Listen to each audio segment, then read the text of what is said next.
کہ بہت سارے افراد یہ بات کہتے ہیں اس سلسلے میں کہ آخر قرآن میں کس جگہ پر آیا ہے کہ داڑھی کا رکھنا ضروری ہے. اگر آپ قرآن میں دکھائیں گے تو ہم مانیں گے، ورنہ ہم نہیں مانیں گے. تو ہم ان سے سب سے پہلے ایسے افراد سے یہ بات پوچھیں گے کہ کیا آپ لوگ حسبنا کتاب اللہ کہنے والے افراد میں سے؟ جب پیغمبر اسلام نے کاغذ اور قلم مانگا تھا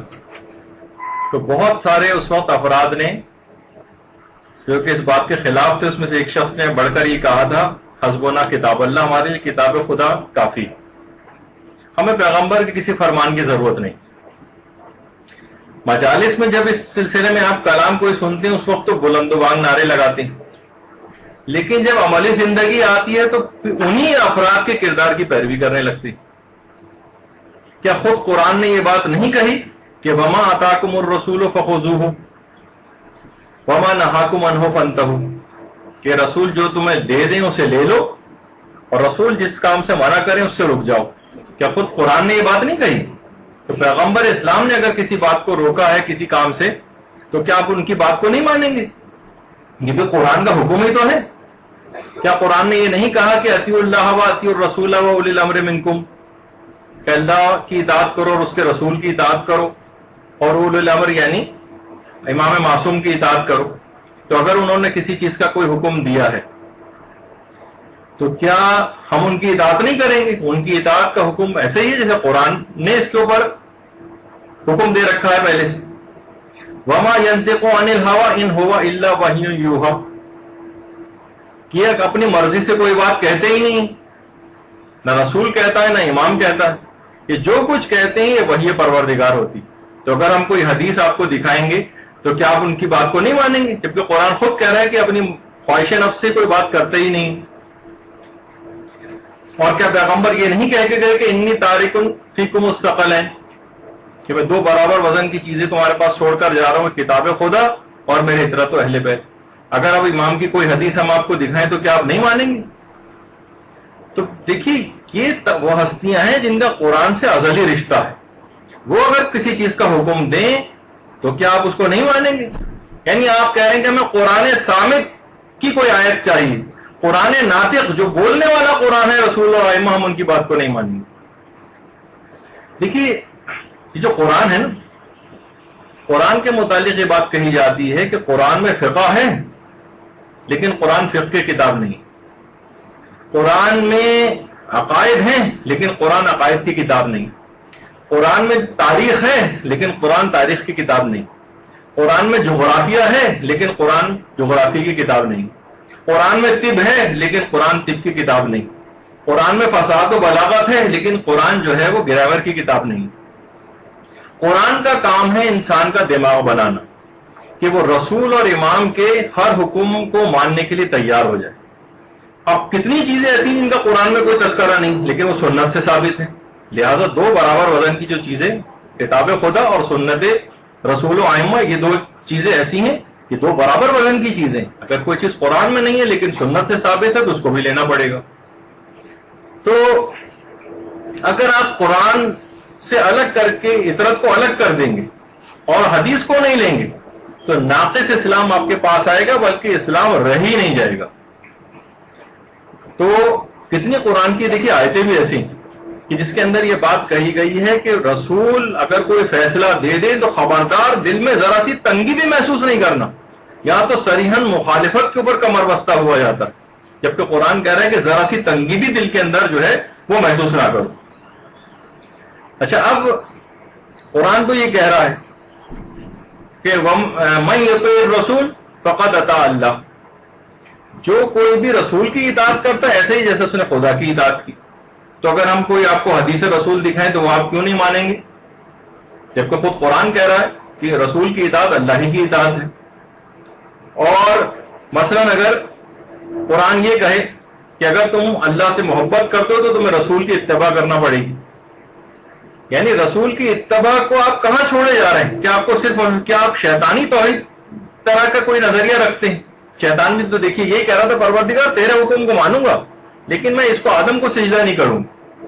یہ شیطانی توحید ہے. دونوں چیزیں جو ہے اگر رسول اور ائمہ کی سیرت میں کوئی چیز ہے اور وہ ثابت ہے تو اس کو آپ کو ماننا پڑے گا، اس کو لینا پڑے گا، ورنہ خود صریحاً قرآن ہی کا انکار ہو جائے گا۔ اور دیکھیں کتنی قرآن کی آیتیں بھی کہ جس میں رسول کی پیروی کا حکم، قرآن کی آیت ہے کہ جو لوگ رسول کی مخالفت کرتے ہیں انہیں ڈرنا چاہیے کہ ان پر کوئی آفت آن پڑے یا کوئی دردناک عذاب جو ہے ان کے اوپر نازل ہو جائے۔ یہ باقاعدہ قرآن کی آیت ہے، جو بھی رسول کے حکم کی کوئی مخالفت کرے گا اسے ڈرنا چاہیے کہ اس پر کوئی آفت آن پڑے یا کوئی دردناک عذاب اس پر مسلط ہو جائے۔ تو بہرحال دیکھیے رسول کو اذیت پہنچانا، رسول کو اذیت دینا، یہ تمام چیزیں ایسی ہیں کہ یہ خود خدا کو اذیت دینے کے برابر ہے۔ تو بار بار صرف اسی بات کا رٹا لگاتے رہنا قرآن میں کہاں ہے، قرآن میں کہاں ہے، قرآن میں کہاں ہے، اصل میں خود قرآن ہی کا انکار۔ کتنی چیزیں دیکھیے ایسی ہیں جو قرآن میں نہیں ہیں۔ مبطلات وضو کوئی مکمل فہرست قرآن کے اندر نہیں ہے، مبطلات نماز کوئی مکمل فہرست قرآن میں نہیں ہے، روزہ کتنی چیزوں سے ٹوٹ جاتا ہے، ساری کی ساری چیزیں قرآن میں نہیں ہیں۔ چند ایک چیزوں کو چھوڑ کر قرآن کے اندر تمام اس طرح سے مسائل بیان نہیں ہوئے ہیں۔ حج کے ہزاروں مسئلے ہیں، کتنے قرآن کے اندر آئے ہیں؟ تقریباً اگر ویسے ایک رف اندازے کے مطابق 14.5 لاکھ کے قریب فقہی مسائل ہیں۔ اگر ہم دیکھیں تو آیات الاحکام جو ہیں، آیات الاحکام ان کی تعداد تقریباً ایسی کوئی ملتا ہے کہ تقریباً 750 کے قریب ہے، جو مختلف کتابیں بھی اس پہ لکھی گئی جو احکام سے متعلق۔ ویسے تو علماء نے یہ بات بھی کہی، بہت سے علماء کا نظریہ کہ قرآن کی ایک ایک آیت کے اندر کوئی نہ کوئی حکم خدا ضرور بیان کیا گیا، لیکن اگر ہم اس کو چھوڑتے ہوئے وہ دوسرا نظریہ بھی رکھیں تو 750 آیات صرف احکام سے متعلق۔ خمس کی کتنی تفصیلات ہیں جو قرآن میں نہیں ہیں، خود نمازوں کی رکعات کی جو تعداد ہے وہ قرآن کے اندر نہیں ہے، نکاح و طلاق کے سینکڑوں مسئلے قرآن میں نہیں ہے، طلاق کا جو طریقہ ہے وہ قرآن کے اندر نہیں ہے، نماز کا پورا طریقہ قرآن میں نہیں ہے، نجاست و طہارت کے کتنے اہم مسائل کی تفصیل قرآن میں نہیں ہے۔ قرآن میں سب کے متعلق اشارے ضرور ہیں، مسائل ہیں، اور قرآن نے ان چیزوں کو حکم دیا ہے، لیکن اچھا اگر ہم ثابت بھی کر دیں کہ چلیں داڑھی کا مسئلہ قرآن کے اندر ہے، جیسے کہ ابھی آگے چل کر کچھ روایات سے تفاسیری جو ہے وہ ظاہر بھی ہو جائے گا، تو جو چیزیں قرآن میں صریحاً ہیں اس پہ کتنا عمل ہوتا ہے؟ ایسے وہ افراد جو کہتے ہیں کہ داڑھی یہ بتائیے قرآن میں کہاں آئی ہے، تو ہم ان سے پوچھیں گے کہ جو واضح طور پر جن احکام قرآن میں ان پہ آپ کتنے عمل پیرا؟ جھوٹ کے صراحت کے ساتھ قرآن کے اندر منع کیا گیا نا، وہ تب بھی آپ بولتے ہیں، غیبت کو صراحت کے ساتھ منع کیا گیا نا، وہ تب بھی آپ کرتے ہیں، تو پھر آخر کب ایسا ہوگا کہ ہم اگر داڑھی دکھا بھی دیں تو فوراً آپ اس کے اوپر عامل ہو جائیں گے؟ کیونکہ بہت سارے جو واضح ترین چیزیں اس پہ تو آپ عامل نظر نہیں آ رہے ہیں۔ اس کا مطلب ہے بس ایک بہانے بازی کر کے اس سے پیچھے چھڑانا جو ہے اس حکم سے، بس وہ چاہتے ہیں خالی۔ تو دیکھیے قرآن میں کہا ہے، سب سے پہلے تو قرآن کی جو آیت ہے سورہ روم کی 30ویں آیت، فطرۃ اللہ التی فطر الناس علیہا لا تبدیل لخلق اللہ، خدا کی فطرت وہ ہے جس پہ اس نے انسانوں کو پیدا کیا ہے، اور خدا کی خلقت میں کوئی تبدیلی واقع نہیں ہوتی۔ باقاعدہ وسائل الشیعہ میں بھی ہے اور وافی میں بھی ہے، پیغمبر اسلام کی ایک حدیث کہ مجوسی جو تھے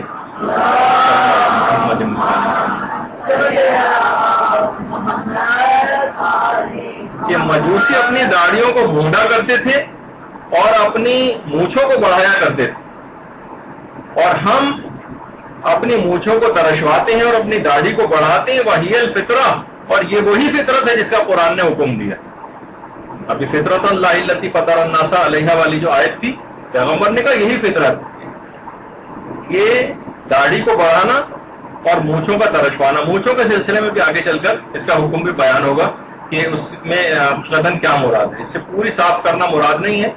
بلکہ وہ ایک اسلامی حکم ایک الگ ہے جو بھی آگے چل کر آئے گا۔ تو بہرحال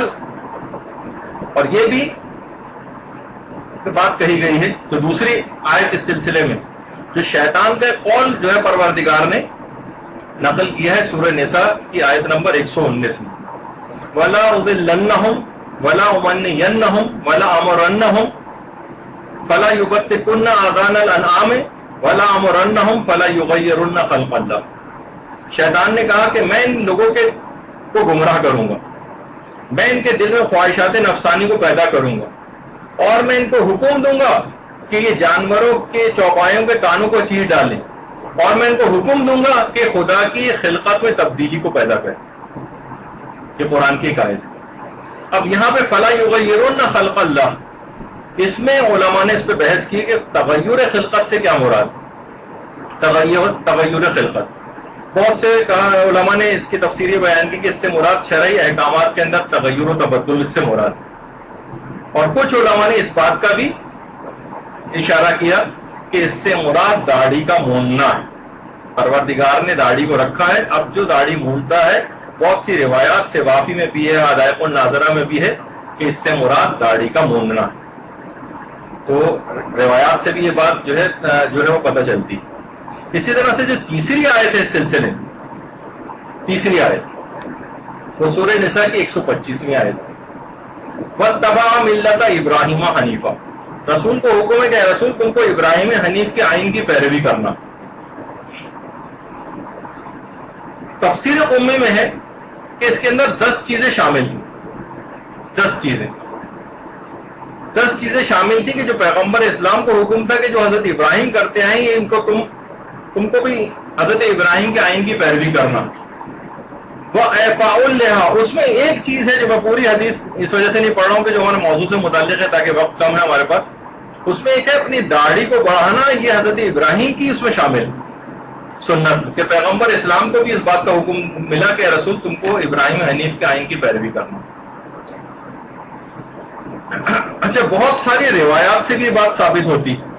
اور ایک تو بہت ہی مشہور روایت ہے اس سلسلے میں جو مستدرک الوسائل کی پہلی جلد میں علماء نے نقل کی ہے. اہل سنت کے علماء میں سے ابن کثیر نے البدایہ والنہایہ میں نقل کیا اور ابن جریر نے بھی اپنی تاریخ میں کہ پیغمبر اسلام نے جب خطوط لکھنے شروع کیے تھے اور ہر طرف پیغامات بھجوائے تھے تو اس میں ایران کے بادشاہ جس کا نام کسرا تھا، جس کا لقب بلکہ کسرا تھا، اس کو بھی پیغمبر نے خط لکھا، باقاعدہ پیغمبر کے خط جو کہ ان تمام افراد کے پاس گیا. اس میں لکھا ہی شروع میں یہ تھا خط میں کہ من محمد رسول اللہ الی کسرا عظیم الفارس، اور عبداللہ ابن حذافہ وہ یہ خط لے کر گئے تھے. اچھا، جب اس نے خط پڑھا کہ انتہائی شدید غصے میں آ گیا اور کہا کہ میرے نام سے پہلے اپنا نام لکھا ہے. کہنے لگا یہ کل کے بدو عرب جو کل تک اونٹ کا دودھ پیتے تھے اور اونٹ کا گوشت کھاتے تھے، آج ان کی یہ ہمت و مجال کہ میرے نام سے پہلے اپنا نام لکھا ہے. اور اس کے بعد پیغمبر اسلام کے اس خط کو پارا پارا کر دی. پیغمبر اسلام کو جب اس بات کی اطلاع ملی کہ اس نے یہ کام کیا ہے تو پیغمبر اسلام نے اس کو بددعا دی کہ اللہم مرزق ملکہ، کہ پروردگار اس طرح اس نے میرے خط کو پارا پارا کیا تو بھی اس کی حکومت کو پارا پارا کر دی. اور پھر بعد میں اس کی حکومت ختم ہوئی، اور اس کے بعد کتنی روایات میں بھی ملتا ہے کہ کسرا کے محلات کے سامنے جب امیر المومنین گزرا کرتے تھے تو دیکھ کے نگاہ عبرت سے لوگوں کو دکھاتے تھے کہ دیکھو یہ کسرا کے محلات ہیں، کل تک اس میں کس طرح کر و فر کے ساتھ یہ بادشاہ رہا کرتے تھے اور آج یہ دیکھو کیا حالت. تو اس نے اس کے بعد اپنے یمن کا جو گورنر تھا اس کو بلایا. اچھا، حجاز اس زمانے میں یمن کے انڈر میں حجاز جو ہے اس کے انڈر میں آتا تھا، اور اس نے کہا کہ معلوم کرو کہ محمد رسول اللہ صلی اللہ علیہ وآلہ وسلم کون ہے.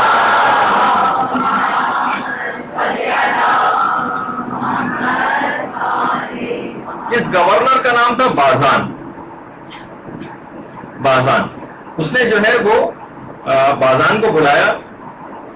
اور اس نے بازان نے ایک فوجی دستے کا جو افسر تھا جس کا نام خرخست تھا اس کو جو ہے اس بات کو مقرر کیا، اور اس کے ساتھ ایک اور شخص کو بھی مقرر کیا کہ جو کہ پیغمبر اسلام کے حالات پر اس زمانے میں نگاہ رکھے ہوئے تھا، جس کا نام تھا بانبیہ. یہ دونوں آتش پرست مجوسی تھے. یہ دونوں افراد پیغمبر اسلام کی خدمت میں آئے. اب یہ پورا واقعہ ہے اس کے اندر کہ پیغمبر اسلام کی خدمت میں آئے اور اس حالت میں آئے کہ اپنی داڑیاں منڈوائے ہوئے تھے اور اپنی مونچھیں بہت زیادہ بڑھائے ہوئے تھے، جو بھی میں تفصیل اس کی آگے چل کے آپ کی خدمت میں پیش کروں. اچھا، اب پیغمبر کے سامنے جب اس حالت میں آئے فَكَرِهَ النَّظَرَ إِلَيْهِمَا، رسول نے انتہائی کراہیت اور نفرت کے ساتھ منہ کو پھیر لی اور کہا وَقَالَ وَيْلَكُمَا، تباہی ہو، بربادی ہو، جہنم ہو تمہارے لیے، مَنْ أَمَرَكُمَا بِهَذَا، کہ کس نے تم کو حکم دیا کہ ایسا حلیہ بناؤ؟ قَالَ أَمَرَنَا بِهَذَا رَبُّنَا یعنی کسریٰ، انہوں نے کہا کہ ہمیں ہمارے رب کسریٰ نے یہ حکم دیا ہے، یعنی کہ اپنی مونچھوں کو بڑھائیں اور اپنی داڑھیوں کو منڈوائیں۔ پیغمبر اسلام نے کہا فقال رسول اللہ لیکن ربی امرنی بإعفاء لحیتی وقص شاربی، لیکن میرے رب نے مجھ کو یہ حکم دیا ہے کہ میں اپنی داڑھی کو بڑھاؤں اور اپنی مونچھوں کو ترشواؤں۔ باقاعدہ پیغمبر نے اس طریقے سے ان لوگوں کو اس بات کی تنبیہ کی اور انتہائی کراہیت اور نفرت کے ساتھ منہ کو پھیر لیا۔ اچھا اب دیکھیں اس روایت کے اندر کتنی ایسی باتیں ہیں کہ جو کیا آپ ایسے افراد کو بیان کر سکتی کہ دیکھو کہ کتنا ناپسندیدہ فعل ہے، یہ اس روایت سے پتہ چل رہا ہے کہ پیغمبر اسلام ان کی طرف دیکھنے دے، بلکہ یہ تو اس کے اندر ہے بہت سی روایت میں کہ وہ 2-3 جگہوں سے پیغمبر کے پاس آئے، پیغمبر ہر طرف سے منہ پھیر لیتے تھے، پیغمبر ان کی طرف نگاہ اٹھا کر ڈالنے کے لیے بھی تیار نہیں تھے۔ اچھا دوسری بات ہی کہ وہ غیر مسلم تھے، اچھا پیغمبر اسلام خلق عظیم پر فائز تھے، مگر پھر بھی غیر مسلم ہونے کے باوجود ابھی اسلام تو قبول نہیں کیا کہ اسلام کے احکامات کے اوپر جو ان کو سختی کروائی جائے، لیکن پیغمبر اسلام نے پھر بھی منہ کو پھیر لیا۔ تو یہ کیسے ممکن ہے کہ پیغمبر اسلام ایک کافر شخص سے بھی اس بات کی توقع نہیں کر رہے تو اسلام قبول کرنے کے بعد کوئی شخص کی اتنی ڈٹائی کو قبول کر لیں گے کہ جو کافر ابھی اسلام کا پابند بھی نہیں ہوا ہے، تو پھر ایک سوچی کہ اس سے جب اتنی سختی ہو رہی تو ایک مومن سے کتنی سختی اس سلسلے میں ہوگی۔ اور پیغمبر اسلام کے حیات اور وفات کے اندر اس سلسلے میں کوئی فرق نہیں، جو پیغمبر کا زندگی میں طریقہ تھا وہی ظاہری طور پر دنیا سے پردہ فرما جانے کے باوجود بھی۔ حیرت اس وقت ہوتی کہ یہ بھائی تمام افراد پیغمبر اسلام کی قبر کے سامنے بالکل وہاں پر حاضری کے لیے، زیارت کے لیے وہاں پر آتے ہیں اور وہاں پر انہوں نے داڑھی صاف کی ہوتی۔ کہ دیکھیے پیغمبر اسلام کا حیات اور وفات میں طریقہ کار ایک ہی ہے، جب پیغمبر نے کراہیت سے اپنی حیات ظاہری میں ایسے افراد جو کہ داڑھی نہیں رکھتے تھے ان سے منہ کو پھیرا ہے، تو پیغمبر اسلام کا یہی طریقہ ان کی وفات کے بعد بھی جاری رہے گا۔ انسان کو خواہش نفس کا اتنا غلام نہیں ہونا چاہیے۔ وہ کہا جاتا ہے کس منہ سے رسول اللہ کی قبر پہ جائیں گے، تو جناب اسی منہ سے، اسی داڑھی مونڈے ہوئے منہ سے پیغمبر کی قبر کے اوپر جو ہے وہ جائیں گے کہ پیغمبر اسلام جو ہے کراہیت اور نفرت کے ساتھ منہ کو پھیر لیں۔ دوسرا علماء نے کہا کہ ایک اور خطرہ ان کے ساتھ بہت بڑا لگا ہوا ہے جو داڑھی مونڈتے ہیں، وہ ہے شفاعت نہ ملنے کا مسئلہ۔ سوچیے کہ ہمارے پاس کیا ہیں اعمال ٹوٹے پھوٹے، ناقص، ناکارہ، ان کے اوپر کسی بھی شخص کو کبھی بھی اعتبار نہیں کرنا چاہیے۔ اگر کوئی امید ہے بخشے جانے کی تو پیغمبر اسلام اور ائمہ معصومین کی شفاعت۔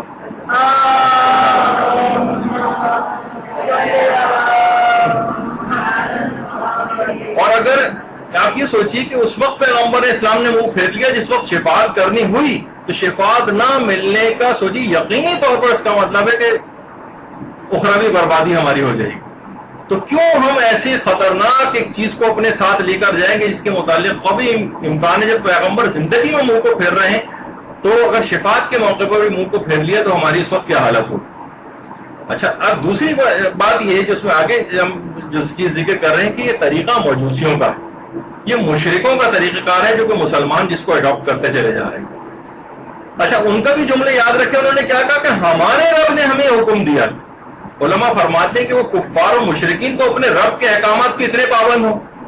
اور یہ جو مومن ہیں، جو شیعہ ہیں، جو نجیب الطرفین سادات ہیں، یہ اپنے رب کے احکامات کے پابند ہوں، کتنے شرم کی بات کہ وہ فاسق و فاجر اور مشرک اور بدکار جو ہے وہ تو آ کر کہہ رہے ہیں کہ ہمارے رب نے حکم دیا، اس وجہ سے ہم نے رکھی ہوئی، اس طرح کی مونچھیں رکھی ہوئی ہیں اور داڑھی کو مونڈا ہوا ہے۔ لیکن یہ افراد یہ صریحاً اپنے رب کی جو ہے وہ مخالفت کر رہے ہیں، وہ کافر و مشرک ہونے کے باوجود جو ان کا دنیاوی رب ہے جو بادشاہ، اس کی اتنے احکامات کی پاسداری کر رہے ہیں۔ تو اچھا کچھ علماء، کچھ افراد جو ہیں وہ یہ اعتراض بھی کرتے ہیں کہ دیکھیے داڑھی کا مونڈنا تو ٹھیک ہے، اس روایت سے پتہ چل رہا ہے، لیکن مونچھوں کا منڈوانے کا یعنی اس کے حرام ہونے کا تو پتہ چل رہا ہے، لیکن ساتھ ساتھ یہ بھی تو ہے کہ مونچھیں منڈوانے کا بھی اس میں حکم ہے۔ تو دیکھیے یہ بھی اس لحاظ سے پھر واجب ہونا چاہیے۔ تو یہ بات یاد رکھ لیں کہ بہت دیگر دلائل سے علماء نے بات ثابت کی ہے کہ بعض اوقات ایک ہی روایت کے اندر واجب اور مستحب حکم بھی آتے ہیں اور ایک ہی روایت میں حرام اور مکروہ حکم بھی آتے ہیں۔ تو بعض اوقات وہ دیگر دلائل سے پھر بات پتہ چلائی جاتی ہے کہ اس میں داڑھی کا بڑھانا اور مونچھوں کا منڈوانے سے مراد مونچھوں کا صاف کرنا یہ واجب نہیں، بلکہ اگر اتنی بڑھ جائے کہ وہ یعنی ایک ہی روایت میں واجب اور مستحب دونوں احکام جو ہیں وہ آ سکتے ہیں، اور ایک ہی روایت میں حرام اور مکروہ کام بھی جو ہے روایت میں تذکرہ ہو سکتے ہیں. یہ روایت میں جو مونچھوں کو منڈوانے کا جو حکم آیا ہے وہ اس وجہ سے آیا ہے کہ جو ان کی حالت تھی کہ بہت زیادہ اپنی مونچھوں کو بڑھایا ہوا تھا. بعض اوقات ہمارے بھی یہاں بھی ہے کہ اتنا اگر بڑھایا ہوا کسی نے کہ وہ پیتے وقت پانی کے اندر یا کسی جگہ جو ڈوبنے لگے تو وہ کراہیت رکھتا ہے. یہ آپ کو صرف دکھانے کے لیے تاکہ ذہن نشین ہو جائے کہ اس میں کراہیت کے معنوں میں، تو اس میں کراہیت جس طرح غسلوں کی جو روایت ہے اس میں واجب اور مستحب غسل ایک ہی روایت میں ساتھ ساتھ بھی بہت سی جگہوں پہ بیان ہوئے، تو اس میں بہت جو واجب غسل ہے ان میں واجب کا حکم لگایا جائے گا، جو مستحب غسل ہے ان میں مستحب کا حکم لگایا جاتا ہے. دیکھیے بہت ساری اس کی مثالیں. ایک دفعہ ملتا ہے، میں نے کسی جگہ کسی کتاب میں پڑھا تھا کہ انگریز ایک دفعہ مسلمان ہو گیا، لوگوں نے اس کو بہت ورغلایا کہ بھائی یہ جو تم نے داڑھی رکھی ہے تو یہ داڑھی رکھنا تو سنت ہے، تم نے بلا وجہ کیوں داڑھی رکھی؟ دیکھیے بہت سارے لوگ جب بھی کوئی اسلام کی طرف آتا ہے نا، اس طرح کے گمراہ کرنے والے افراد بہت سارے اس کا راستہ جو ہے روکنے کے لیے آ جاتے ہیں. جیسے کہ آج کل ایک صاحب جو بہت مشہور ہو گئے ہیں پاکستان میں، ان کو جب کبھی اطلاع ملتی تھی کہ کسی کھلاڑی نے داڑھی رکھ لی ہے یا میوزک کو خیر آباد کہہ دیا، فوراً پہلا فون کال انہیں کا آتا تھا کہ بھائی یہ تم کیا غضب کر رہے ہو، دونوں چیزیں ساتھ ساتھ چلاؤ، گانا اور موسیقی بھی ساتھ چلاؤ اور نماز وغیرہ بھی پڑھتے رہو، اور یہ داڑھی وغیرہ کیا رکھی ہے اس کو بھی مونڈو. ایک صاحب تھے، میں نام نہیں لے رہا لیکن آتا ہے اخبارات میں، فوراً فون کرتے تھے. تو اس طرح کے بہت سارے اس انگریز کو بھی ورغلایا کہ یہ تو سنت ہے، واجب تو نہیں ہے. تو دیکھیے انگریز نے کیا کہا، اس نے کہا کہ دیکھو مجھے اس تقسیم میں جانے کی ضرورت نہیں، جب رسول کا یہ طریقہ تھا تو مجھے ان کی سیرت کے اوپر چلنا ہے، چاہے واجب ہو چاہے مستحب ہو چاہے سنت ہو، مجھے تو عمل کرنا ہے. جب ہائر اتھارٹی کی طرف سے جب کوئی آرڈر آ جاتا ہے تو اس میں پھر غیر ضروری اور ضروری کی چیزیں نہیں دیکھی جاتی، بس عمل کرنا ہوتا. تو ایک بالکل نیا جو مسلمانوں اس کی یہ سوچ ہے، اور جو جدی پشتی مومن چلے آ رہے ہیں ان کی سوچ اتنی زیادہ بہانے بازی کی کہ وہ نت نئے طریقے سوچنے میں کون سے ایسا بہانہ بنایا جائے جس سے ہم ان چیزوں سے نجات حاصل کر سکیں. تو ایک تو روایت یہ والی ہو گئی، کسرا والی روایت جو کہ اس سلسلے میں پیش کی جاتی. دوسری جو ہے وہ بابا والبیہ کی روایت ہے. اور بابا والبیہ پہ کتنی دفعہ ہمارا اس سے پہلے بھی درسوں میں تذکرہ ان کا ہو چکا ہے. یہ جو روایت ہے یہ اصول کافی میں بھی ہے اور وسائل الشیعہ کی پہلی جلد میں بھی، کہ وہ بابا والبیہ وہ خاتون ہے کہ جب امام زمانہ علیہ السلام ظہور کریں گے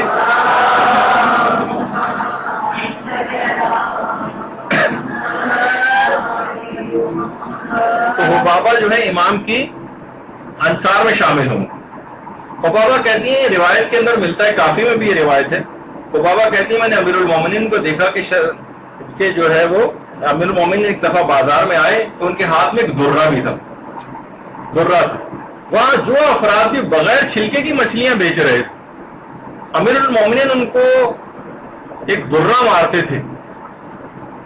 اور اس وقت ایک جملہ کہتے تھے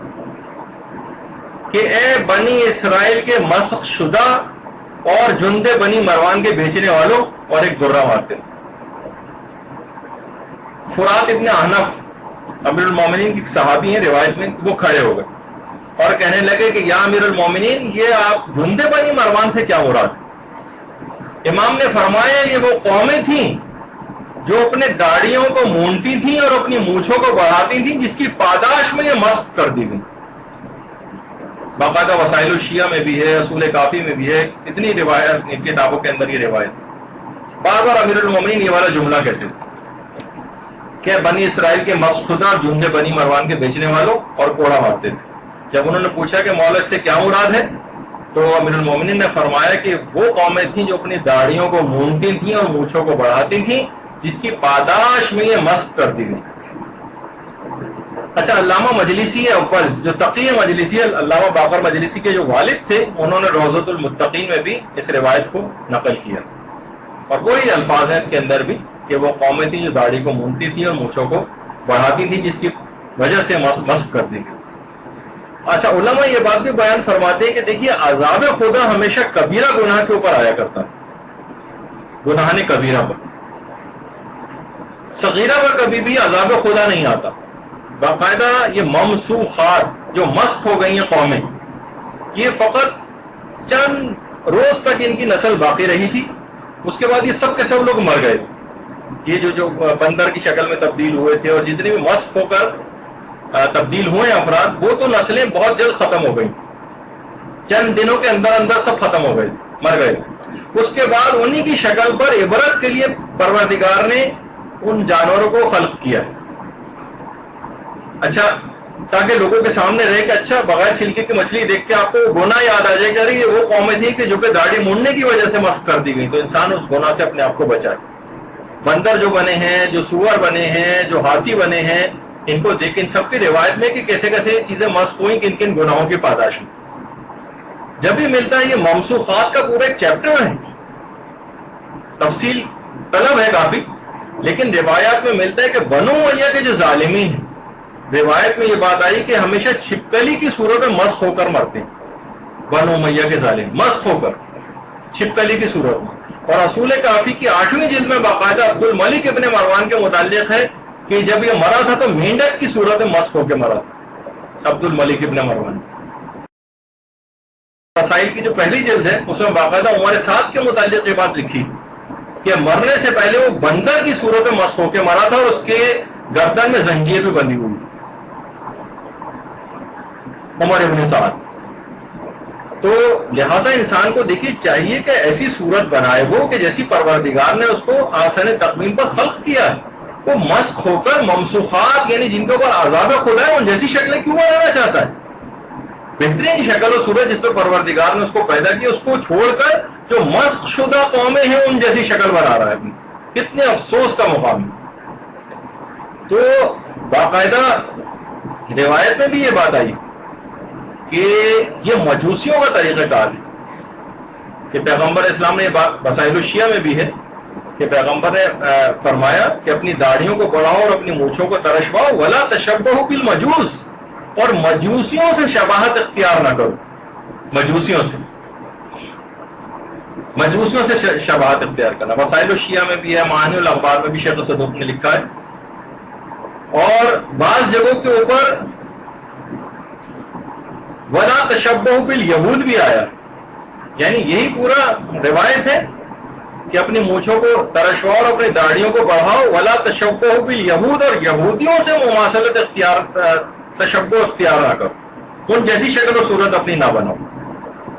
کیونکہ یہ بھی روایت میں بات آئی کہ من تشبہ بقوم فہو منہم، جو بھی جس قوم سے شباہت اختیار کرتا ہے وہ انہی میں سے ہو جاتا ہے۔ اچھا دیکھیے روایات کے اندر مختلف طریقوں سے یہ چیز آئی، کہیں آیا ہے آف اللحا، کہیں آیا ہے اوف اللحا، کہیں آیا ہے ارخ اللحا، کہیں آیا ہے ارج اللحا، اور کہیں آیا ہے وفر اللحا، یعنی کہیں اپنی داڑھیوں کو بڑھاؤ، کہیں اپنی داڑھیوں کو لٹکاؤ۔ ان معنوں میں مختلف الفاظ ہیں لیکن تعبیرات ایک ہی ہیں، یعنی اپنی داڑھی کو انسان مونڈے نہیں بلکہ اس کو رکھے، البتہ الفاظ بہت سی روایات میں الگ الگ بھی آئیں۔ تو کچھ اور روایات ایسی ہیں کہ جس میں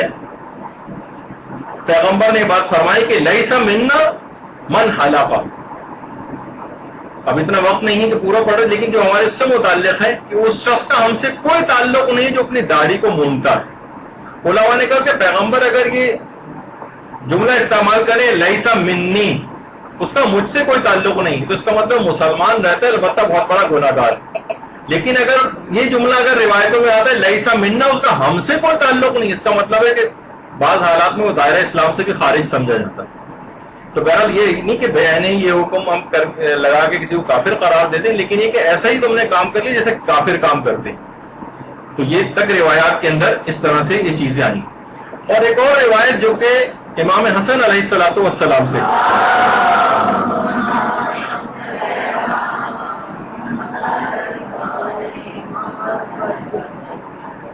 کہ امام نے فرمایا کہ عشر خصال عملها قوم لوط، 10 ایسی خصوصیات تھی جن کی بنا پر قوم لوط کے اوپر عذاب نازل ہوا، وہ ہلاک ہو گئے. اس کے اندر اب 10 چیزیں ایسی ہیں، بہت ساری چیزیں ہیں کہ وہ گانے بجانے کے شوقین تھے اور وہ غیر اخلاقی وہ مخصوص کام کیا کرتے تھے اور وہ شرط لگا کر کبوتر اڑایا کرتے تھے اور وہ جو موسیقی کے شائق تھے اور وہ جو ہے وہ شراب پیا کرتے تھے. اور اسی کے اندر پھر آگے چل کر ہے کہ وہ اپنی داڑھیوں کو مونتے تھے قوم لوط والے اور اپنی مونچھوں کو بڑھایا کرتے تھے. یہ باقاعدہ وہ 10 خصوصیات کہ جن کی بنا پر قوم لوط کے اوپر عذاب نازل کیا گیا، اس میں ایک داڑھی کا موننا بھی. باقاعدہ علامہ جلال الدین سیوطی نے اس کو جامع الصغیر میں بھی نقل کیا ہے، اور بالکل یہی والی روایت کہ قوم لوط پر جو عذاب نازل ہونے کی وجوہات تھیں ان میں ایک داڑھی کا موننا بھی شامل تھا. اور پھر ایک اور روایت کہ جو کہ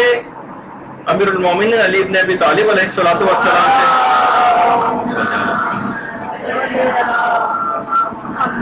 وہ فرماتے ہیں کہ پیغمبر اسلام نے بات فرمائی کہ حلق اللحیۃ من المصلح ومن مصلح فعلیہ لعنت اللہ، کہ داڑھی کا موننا گویا مصلح ہونا ہے اور جس نے اپنے آپ کو مصلح کیا اس پہ خدا کی لعنت. مصلح کہتے ہیں کہ مرنے کے بعد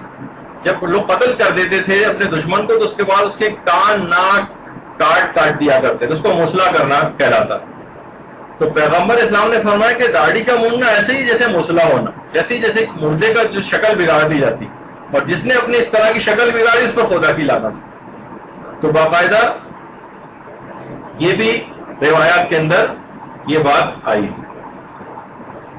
اچھا، اور اس کے علاوہ ایک اور روایت جو کہ تہذیب الاحکام میں بھی ہے کہ پروردگار نے اپنے انبیاء میں سے ایک نبی پر وحی کی اور کہا کہ اپنی قوم سے جا کر کہہ دو کہ میرے دشمنوں جیسا لباس نہ پہنے اور میرے دشمنوں کی طرح کا کھانا نہ کھائیں اور میرے دشمنوں کی طرح اپنی شکل نہ بنائیں، کیونکہ جس کسی نے بھی ایسا کیا وہ میرا ایسا ہی دشمن شمار ہوگا جیسے کہ وہ لوگ دشمن. یعنی پیغمبر کو باقاعدہ ایک وحی کی پروردگار ہے کہ میرے دشمنوں جیسا لباس نہیں پہن. اب جو بھی اس قسم کے لباس جو کہ حرام لباسوں کی اقسام کے اندر پردے کے احکام میں بیان ہوا تھا، اس قسم کا لباس پہننا جس میں تشبہ بالکفار ہوتی ہو، اور وہ تمام کھانے کھانا جھٹکے کا کھانے کھانا، سور کھانا، ایسی تمام چیزیں پینا کہ جو کہ دشمنوں کا کھانا شمار ہوتی، وہ جو بھی کھائے گا وہ ایسا ہی دشمن شمار ہو. اور ان جیسی شکل بنانا یہ یہود و نصارہ اور مجوس کی جو ابھی آپ نے اس سے پہلے کی روایتیں سنی. تو یہ تمام چیزیں دیکھیے اس طرح کی ہیں کہ ان کو دماغوں میں اپنے ہمیشہ یاد رکھنا چاہیے کہ یہ تمام کے تمام روایت اس سلسلے میں وارد ہوئی. اچھا، اب باقاعدہ کچھ مسلمان علماء نے ایک اور روایت بھی لکھی کہ ایک دفعہ ایک مجوسی داڑھی منڈوا کر اور اپنی مونچھیں بڑھا کر رسول کی خدمت میں آیا. اچھا دیکھیے، ابھی جو ہے نا کہ مونچھوں کو بڑھانا وہ اس قسم کی مونچھیں رکھا کرتے تھے، اس قسم کی مونچھیں داڑھی کو منڈواتے تھے اور اپنی مونچھوں کو اس انداز سے مونچھوں کو تاؤ دینا جس کو کہا جاتا ہے. بہت سی روایتوں میں اس کا ترجمہ کیا گیا مونچھوں کو تاؤ دینا، یعنی جو اتنی بڑی بڑی مونچھیں رکھ کے ان کو تاؤ دیا کرتے تھے. پیغمبر نے فرمایا کہ ما ھذا، یہ کیا شکل بنائی ہوئی، یہ کیا ہے یہ؟ انہوں نے کہا قالا ھذا دیننا، یہ تو ہمارا دین. پیغمبر اسلام نے فرمایا فی دیننا ان نجز الشارب وان نغفی اللحى، لیکن ہمارا دین تو یہ کہ ہم مونچھیں ترشواتے ہیں اور اپنی داڑھیوں کو بڑھاتے ہیں. ہمارا دین یہ ہے کہ تمہارا دین ہوگا داڑھی کا منڈوانا، لیکن ہمارا دین یہ ہے کہ ہم داڑھی کو رکھتے ہیں.